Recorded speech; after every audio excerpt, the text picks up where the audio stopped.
उत्तराखंड की लोक गायकी में प्रसिद्ध युगल जोड़ी अजय दीवान यानी डॉक्टर अजय ढोंडियाल और दीवान कनवाल एक बार फिर एक नया गीत लेकर आ रहे हैं जो कुछ ही घंटों में रिलीज होगा। गीत का टाइटल है पहाड़ा का पंछी। इस गीत के रचनाकार हैं स्वर्गीय हीरा सिंह राणा। हीरा सिंह राणा की 5वीं पुण्यतिथि पर यह गीत रिलीज हो रहा है। गीत उत्तराखंड के पलायन और रोजगार के लिए पहाड़ छोड़कर जाने वाले युवाओं पर केंद्रित है। पहाड़ा का पंछी यानी पहाड़ों के पंछी यानी युवा किस तरह एक पंछी के रूप में रोजगार की तलाश के लिए अपने घर गांव छोड़ रहे हैं और जहां तहां उड़ने को मजबूर हैं। इस गीत में संगीत दिया है प्रसिद्ध संगीतकार रणजीत सिंह ने और निर्माता है बायोफ्रेश कंपनी के डायरेक्टर प्रेम सिंह बिष्ट। गीत के मीडिया पार्टनर है HNN 24x7 और ओहो रेडियो। तो इंतज़ार कीजिए आज शाम तक। कल इस गीत का विमोचन HNN के स्टूडियो में किया जाएगा।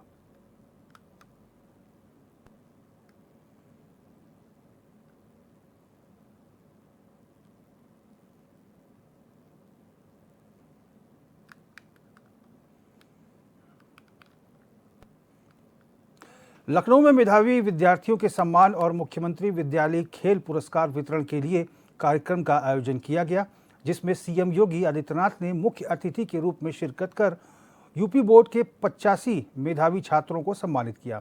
साथ ही मेधावी छात्रों को 1 लाख रुपए के साथ टैबलेट भी वितरित किए। इस मौके पर सीएम योगी ने कहा कि यूपी बोर्ड के परिणाम चौंकाने वाले हैं। बालिकाओं ने परीक्षा में ज़्यादा मेहनत की है। यूपी बोर्ड परीक्षा में बालक थोड़ा पीछे रहे। सीएम ने कहा कि यूपी के नौजवानों और ख़ास तौर पर माध्यमिक शिक्षा से जुड़े नौजवानों ने पीएम मोदी के खेलो इंडिया खेलो और फिट इंडिया मूवमेंट से प्रेरित होकर अच्छा प्रदर्शन किया है। 68वीं राष्ट्रीय विद्यालय खेल प्रतियोगिता में यूपी के 363 खिलाड़ियों ने भाग लिया था। इन 363 खिलाड़ियों में से 179 खिलाड़ियों ने पदक प्राप्त किए हैं, जिनमें 51 स्वर्ण पदक हैं, 46 रजत पदक और 82 कांस्य पदक है।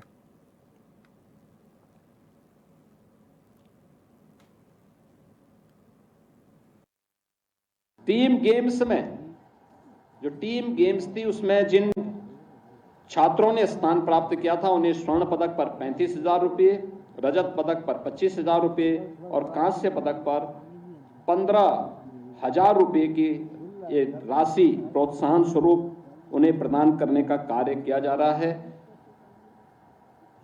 इसमें भी हमारे छात्र छात्राओं ने अच्छा प्रदर्शन किया था, जिसमें स्वर्ण पदक प्राप्त करने वाले 51 जो छात्र हैं, इसमें जीतने वाले कुल हमारे 87 खिलाड़ी हैं जो एकल गेम है और टीम गेम्स में जिन्होंने सामूहिक रूप से भाग लिया और 51 स्वर्ण पदक उत्तर प्रदेश को इन्होंने उपलब्ध करवाया है। मैं इन सभी अपने होनहार माध्यमिक शिक्षा से जुड़े हुए छात्रों का हृदय से अभिनंदन करता हूं। पदक प्राप्त करने पर, प्रतिभाग करने और फिर उसमें पदक प्राप्त करने पर उन्हें हृदय से बधाई देता हूं। आज यहां पर अनेक कार्यक्रम हो रहे हैं। खासतौर पर उत्तर प्रदेश माध्यमिक शिक्षा परिषद और माध्यमिक संस्कृत शिक्षा निदेशालय के नए भवन की आधारशिला भी रखी गई है। आप सोचिए 2001 में माध्यमिक शिक्षा संस्कृत परिषद का गठन हुआ था। पिछले 24 वर्षों में इसके पास अपना भवन नहीं था। आज एक नए भव्य भवन की आधारशिला रखी जा रही है और इस पर 42,42,20,000 रुपये खर्च होंगे। एक भव्य भवन बनाया जा रहा है जिसमें संस्कृत शिक्षा परिषद और संस्कृत माध्यमिक संस्कृत शिक्षा निदेशालय का गठन होगा। इसमें उनकी भव्य लाइब्रेरी भी होगी। संस्कृत के यहाँ पर संस्कृत से जुड़ी हुई रोचक जानकारियां मिलेंगी, लाइब्रेरी भी होगी और भी अन्य तमाम प्रकार से प्रशिक्षण की सुविधा वहां पर हम लोग संभाषण आदि के कार्यक्रम को भी करेंगे। लखनऊ में जगत नारायण रोड पर जो राजकीय बालिका इंटरमीडिएट कॉलेज है, काफी पुराना कॉलेज है। सरकार के अंतर्गत हम लोगों ने गवर्नमेंट इंटर कॉलेजेस को एक नए भवन के रूप में बदलने की जिस कार्रवाई को आगे बढ़ाया था, उसी क्रम में आज हम इस भवन के लिए भी, इस नया भवन यहाँ पे बनना है, इस नवीन भवन के लिए भी 48 करोड़ 92 लाख 80 हजार करोड़ रुपए स्वीकृत किए गए हैं। उसका भी शिलान्यास आज यहाँ पर हुआ है। मैं इस पूरे विद्यालय को भी हृदय से बधाई देता हूँ। एक भव्य भवन बनेगा। ऐसे ही राजकीय बालिका इंटर कॉलेज मलिहाबाद, इसके लिए भी, इसके नवीन भवन के लिए 10 करोड़ 36 लाख रुपए इन्हें यहाँ पर उपलब्ध करवाए जा रहे हैं। तो संस्कृत के दो विद्यालय जिन बहुत पुराने जर्जर भवन थे, एक चंदौली में और एक भदोई में, श्री काशीराज राजकीय संस्कृत माध्यमिक विद्यालय चकिया, ये इसमें 100 बेडेड छात्रावास के साथ, क्योंकि संस्कृत में अगर छात्रावास की व्यवस्था नहीं है तो उन बच्चों के लिए कठिनाई हो जाती है। पारिवारिक स्थिति ऐसी नहीं होती है कि वे किराए पे रह सके, तो छात्रावास ही नहीं बल्कि उनके लिए लॉजिंग और फूडिंग दोनों व्यवस्था होनी चाहिए, जिससे वे अच्छा अध्ययन कर सके। और वहाँ पे शिक्षक देने के साथ साथ तो एक काशीराज राजकीय संस्कृत माध्यमिक विद्यालय चकिया चंदौली के लिए छात्रावास समेत नवीन भवन के निर्माण के लिए हम लोग आज यहाँ पे 10 करोड़ 31 लाख रुपए इसके लिए स्वीकृत करके उसका शिलान्यास कर रहे हैं। और काशीराज राजकीय संस्कृत महाविद्यालय ज्ञानपुर भदोई के लिए, इसके लिए भी 9 करोड़ 65 लाख 60 हजार रुपये, इसमें भी 100 बेडेड का एक छात्रावास और नवीन भवन का निर्माण यहाँ पे होना है। संस्कृत के उन्नयन और उत्थान के लिए सरकार के द्वारा अपने ऋषि संस्कृति के प्रति कृतज्ञता ज्ञापित करने का एक प्रयास है। हम लोगों ने पिछली बार व्यवस्था की थी कि संस्कृत के अध्ययन करने वाले बच्चों के लिए पूर्वा से लेके यानी 6ठी क्लास से लेकर के और आचार्य तक और पीएचडी तक की शिक्षा जो भी अर्जित कर रहे हैं, इसमें शोध कर रहे हैं, उनके लिए प्रत्येक छात्र छात्रा के लिए हमने स्कॉलरशिप अनिवार्य की थी कि उनको हम अनिवार्य रूप से उनको छात्रवृत्ति देंगे, जिससे वे संस्कृत के प्रति जागरूकता उनमें आ सके।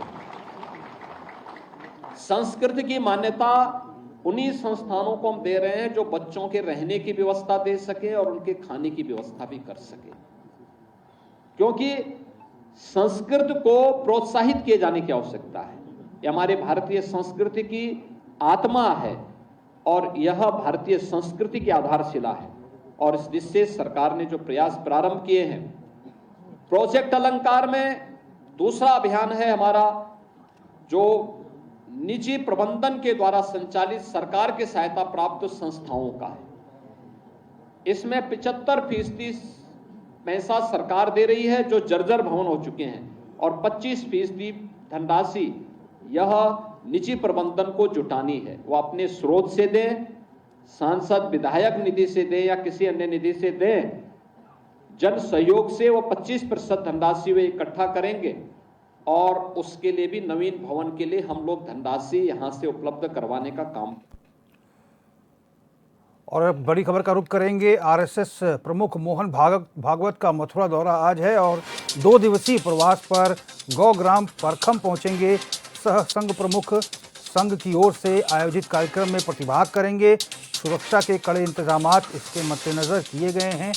तो बड़ी खबर है, मथुरा पहुंचेंगे संघ प्रमुख मोहन भागवत और कार्यक्रम में शिरकत करेंगे। सुरक्षा के कड़े इंतजामात किए गए हैं। तस्वीरों में आप देख सकते हैं, मथुरा दौरा है आरएसएस प्रमुख मोहन भागवत का। 2 दिवसीय प्रवास पर गौग्राम परखम पहुंचेंगे आरएसएस प्रमुख मोहन भागवत। संघ का एक कार्यक्रम है जिसमें वो शिरकत करेंगे और 2 दिन मथुरा में रहेंगे। सुरक्षा व्यवस्था के व्यापक इंतजाम वहां पर किए गए हैं। और मदन सारस्वत हमारे संवाददाता ज़्यादा इनपुट के साथ फोन लाइन पर जुड़ गए हैं। मदन, 2 दिवसीय मथुरा दौरा है संघ प्रमुख का मोहन भागवत का, क्या कुछ कार्यक्रम रहने वाले हैं और सुरक्षा व्यवस्था के क्या कुछ इंतजाम किए गए हैं इसके मद्देनजर? जी बिल्कुल रोहित, मैं आपको बताना चाहूंगा कि जिस तरीके से मोहन भागवत का लगातार दौरा होता है, उसको लेकर के सुरक्षा व्यवस्थाएं पहले ही लगभग 2 दिन से पहले ही तैयारी शुरू कर दी जाती है, क्योंकि मई और जून के महीने को लेकर के ये संघ की एक बैठक होती है, वो पिछली बार भी हुई थी। तो उस दृष्टि से प्रवासी जो कार्यकर्ता हैं उनको लेकर के कौशल वृद्धि एवं विषयों की स्पष्टता हेतु देश के में क्षेत्र स्तर पर 20 दिवसीय कार्यकर्ता विकास वर्ग जो है आयोजित किया जाता है लगातार। तो इस मई और जून में ये कार्यक्रम लगातार चला आ रहा है। इस वर्ष भी जो ये कार्यकर्ता सम्मेलन है, जिसमें आरएसएस के सभी पदाधिकारी और आसपास के जिलों से सारे इकट्ठे होंगे, और ये गौ ग्राम है परखम, जहां पर ये इनका जो कार्यक्रम है वो आयोजित किया गया है, और वहां ये पहुंच चुके हैं, और वहां अभी विकास को लेकर के अभी मीटिंग चल रही है। और वहीं प्रेस को जो है अनुमति अभी नहीं दी गई है, जो भी मंत्रणा है वो अभी अंदरूनी की जा रही है। उसके बाद बाहर जाकर बताया जाएगा कि क्या इसमें प्रस्ताव रखा गया है, किस तरीके से संघ के जो कार्यकर्ता है उनको संबोधित किया है, ये बात में ही पता चल पाएगा। जी ठीक है मदन, बहुत बहुत धन्यवाद तमाम जानकारी के लिए आपका। और बड़ी खबर कानपुर से आ रही है। कानपुर में गंगा बैराज में नहाने गए 2 लोग डूब गए हैं। सूचना मिलते ही मौके पर पुलिस फिलहाल पहुंच गई है। गोताखोरों की मदद से दोनों लोगों के शव को बरामद कर लिया गया है। पोस्टमार्टम के लिए फिलहाल शवों को भेज दिया गया है। थाना कोहना क्षेत्र का ये पूरा मामला है, जहां 2 लोग नहाने गए थे गंगा बैराज में और डूबने से उनकी मृत्यु हो गई है। गोताखोरों की मदद से उनके शवों को बाहर निकाला गया है। थाना कोहना क्षेत्र का ये मामला है।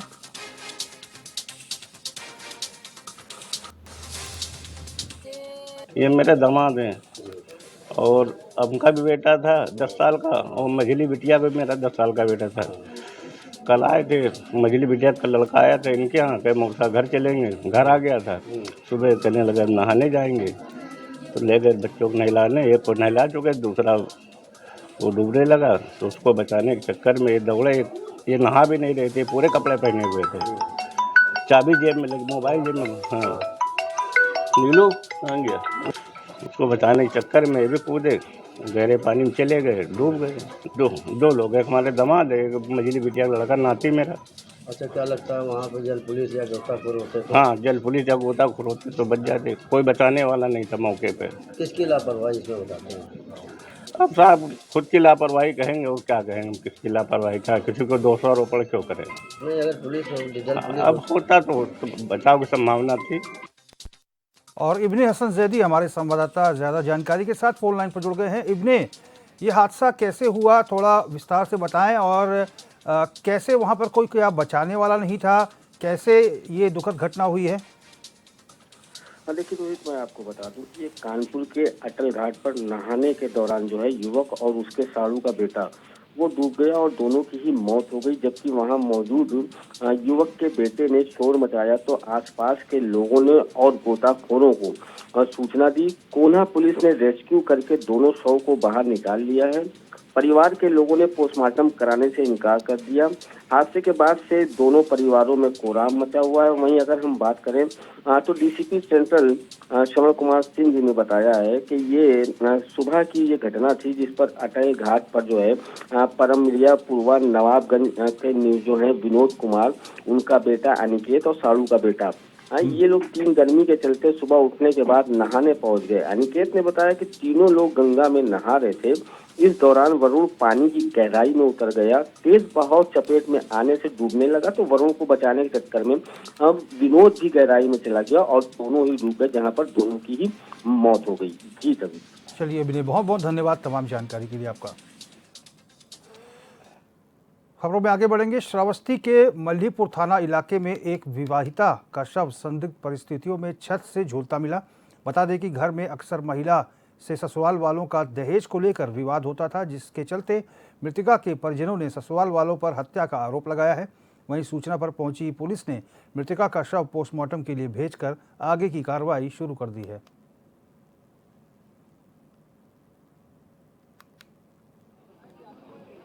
मार के तो था बाजिन रस्सी में बांध के टांग दिया था, तो ये हल्ला हुआ, उधर को मार के लटाए भी हैं। आप लोग फराउसी लोग जितने हैं, हारून, नैन बाबू, जन्ना और हारून की औरत शायद फरार हुई है। हाँ, ऐसा चोट लगी है, सब खून लगा, इससे लगा है। टूना के नीचे से चोट लगी है, ये गाल सब करिया हमारी है सब। अच्छा और अच्छा। गटे पे कट गया है। ये कितने बजे की घटना है? शायद 10 बजे के है, 11 बजे तक पहले मारेंगे। अच्छा 11 बजे के बाद में लटकाए दी नहीं, तो लटकाए के बाद में लटाए के बता हल्ला के दिन पीकर खटारा काट के। अच्छा। हाँ ये हारून को वाला है। शायद जब देखा तो जो खून सब निकला रहा था, उनका साहब मारेंगे। मार के लटाए दी। अच्छा फिर? मार के लटाए को सब शायद घर पूरा परिवार खराब है। अच्छा तो आप लोगों ने पुलिस को सूचना दिया था? आगे हम लोग पुलिस को सूचना दिया, पुलिस वाली आई, सब जांच पड़ताल किया।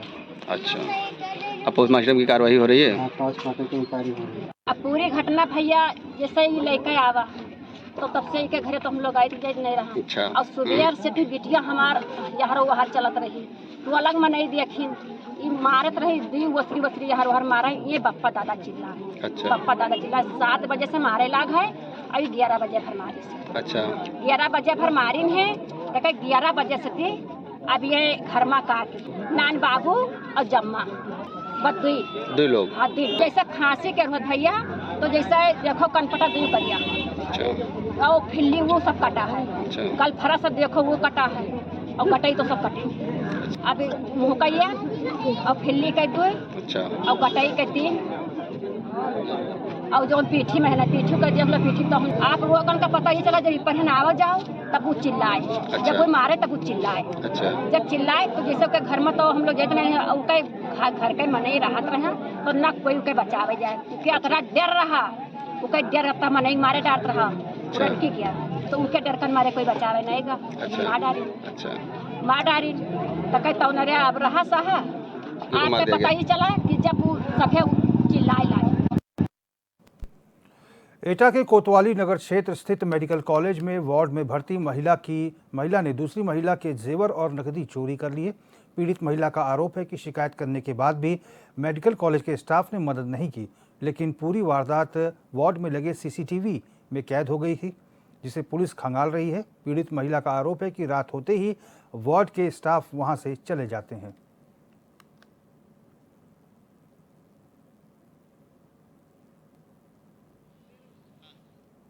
रेशमा देवी कहाँ की हैं आप? बरबनगर बहुत परेशान है, वहाँ के टोकस पहुँचे जा रहे कोई बराबर में कुछ हो रहा था पड़ी थी, तो डॉक्टर से शिकायत की आपने? डॉक्टर से कही तो मुस्करी और ले रही, जो कह रहे कि यहाँ क्या कहता है ना कैमरा चेक होता, हाँ। फिर पूछ पाछ कि माँ जाओ तब वहाँ तन के लिखवा के लाओ, फिर हमने इन्हें को फोन करो, मैंने ला हम तो पढ़े लिखे ना है, ऐसी बात है। तब जे आए तो शाम के टाइम में गए तब लिखवा के लाए। अच्छा लिखवा के लाए, तब ये निकल के आया है। कॉलेज में चोरी की घटना जो है सीसीटीवी में कैद हो गई है, और दूसरी महिला जो बगल में थी उसी ने चोरी की है, महिला के सामान की चोरी की। विपिन कुमार हमारे संवाददाता ज़्यादा जानकारी के साथ फोन लाइन पर जुड़ गए हैं। विपिन, क्या है पूरा मामला? जी रोहित, मैं आपको बता दूं, ये पूरा मामला वीरांगना अवंतीबाई सरस्वती मेडिकल कॉलेज का है। यहाँ पीड़िता का आरोप है कि बाड़े में भर्ती एक अन्य महिला ने उसके जेवर और नकदी चुरा ली है। सबसे हैरानी की बात यह है कि शिकायत के बावजूद मेडिकल कॉलेज के स्टाफ ने गंभीरता नहीं दिखाई, बल्कि पीड़िता की शिकायत का मजाक उड़ाया गया। वहीं पीड़िता 2 दिन तक मेडिकल स्टाफ से सीसीटीवी फुटेज मांगती रही, लेकिन हर बार उसे टाल दिया गया। बाद में जब सीसीटीवी फुटेज निकाले गए तो चोरी की पूरी वारदात उसमें कैद मिली। फिलहाल कोतवाली नगर पुलिस मेडिकल कॉलेज के रजिस्टर और सीसीटीवी फुटेज के आधार पर जांच में जुट गई है। जी, जिस महिला ने चोरी की थी वो कहाँ की रहने वाली थी, कुछ उसका अता पता है? जी, वो कोतवाली नगर क्षेत्र के बर्मा नगर की निवासी रेशमा देवी महिला है, जो अपनी एक रिश्तेदार मरीज को देखने के लिए वहां आई हुई थी। नाइट में वह वहीं रुक गई और जब सोते समय उसकी ये सारी चोरी हुई। जी, कितना कैश था, जेवर कितने के थे? जी, उसके पीड़िता के अनुसार उसका करीबन 2 टॉक्स है और जो 5000 रुपए का नकदी थी जो पर्स में, वो चुरा ली गई। ठीक है विपिन, बहुत बहुत धन्यवाद तमाम जानकारी के लिए आपका। आगे बढ़ेंगे। लखीमपुर खीरी के मजगई थाना क्षेत्र में एक प्रेमी जोड़े को लोगों ने जूतों की माला पहनाकर गांव में घुमाया है और वीडियो बनाकर सोशल मीडिया पर वायरल कर दिया। जानकारी के अनुसार युवती ने अपने ही जीजा से शादी कर ली, जिसको लेकर युवती के घरवाले नाराज थे। वहीं इस शादी से दुखी होकर लड़की के भाई ने आत्महत्या कर ली, जिसके बाद ग्रामीणों ने प्रेमी जोड़े को सजा दी। फिलहाल पुलिस वीडियो की जांच कर रही है।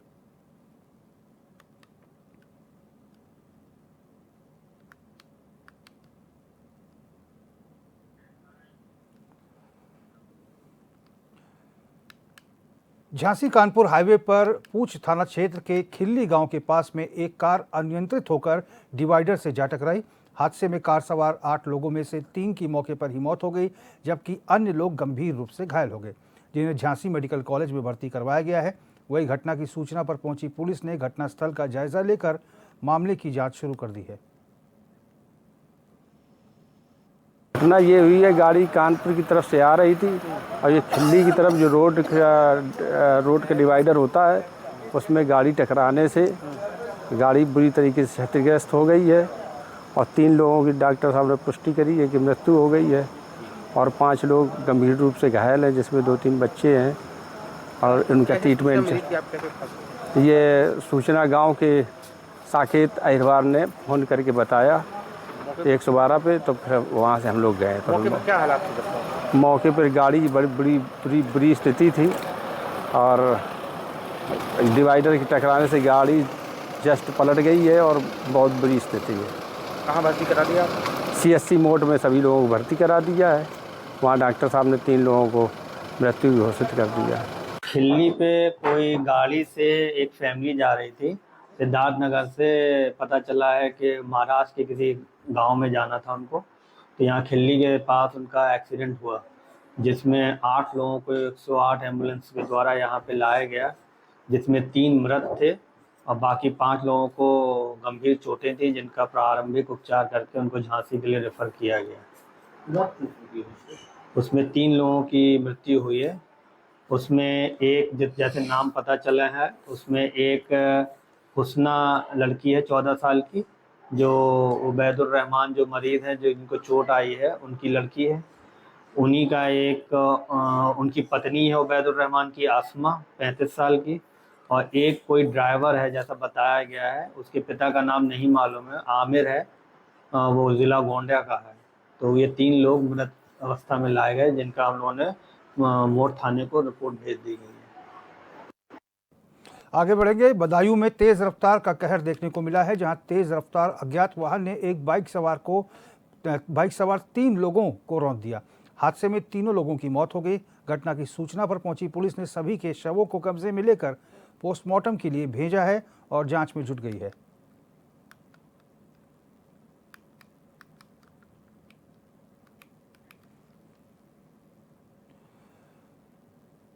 नोएडा के सेक्टर 12 में मंगलवार दोपहर उस वक्त हड़कंप मच गया जब एक मकान में युवक की गोली मारकर हत्या कर दी गई। घटना शहर के सबसे व्यस्त और रिहायशी इलाके में हुई। मृतक की पहचान बुलंदशहर निवासी ओमपाल सिंह के रूप में की गई है। जानकारी के अनुसार सेक्टर 12 के W12 मकान में कुछ दिन पहले 2 युवक किराए पर कमरा लेने पहुंचे थे। उन्होंने मकान मालिक को 1000 टोकन मनी भी दी थी। मंगलवार दोपहर वे दोबारा कमरे की सफाई के बहाने आए और अपने साथ एक तीसरे युवक को भी लाए। तीनों के बीच किसी बात को लेकर कहासुनी हुई, जो जल्द ही झगड़े में बदल गई। इसी दौरान 2 युवकों ने तीसरे युवक को गोली मार दी और स्कूटी छोड़कर मौके से फरार हो गए।